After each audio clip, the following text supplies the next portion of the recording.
Quaid-e-Azam. Quaid-e-Azam means great leader. This title was given to Muhammad Ali Jinnah, the founder of Pakistan. He was one of the most important and respected leaders in the history of our country. Quaid-e-Azam was born on December 25, 1876 in Karachi. His father's name was Punja Jinnah, and he was a businessman. Jinnah received his early education in Karachi and later went to England to study law. After becoming a lawyer, he returned to India and started working in politics. In the beginning, he worked for Hindu-Muslim unity. But later, he realized that the two communities had different cultures, languages, and ways of life.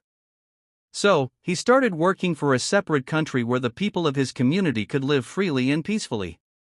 With his strong leadership, honesty, and hard work, Quaid-e-Azam led the people toward freedom. He spoke clearly, planned wisely, and never gave up, even when things were difficult. Because of his efforts, Pakistan came into being on August 14, 1947. Quaid-e-Azam became the first Governor-General of Pakistan. He worked day and night to build the new country. He always believed in discipline, unity, and hard work. He wanted Pakistan to be a peaceful, modern, and developed nation. Sadly, he could not live long after independence. He died on September 11, 1948. His tomb is in Karachi and is visited by many people every year.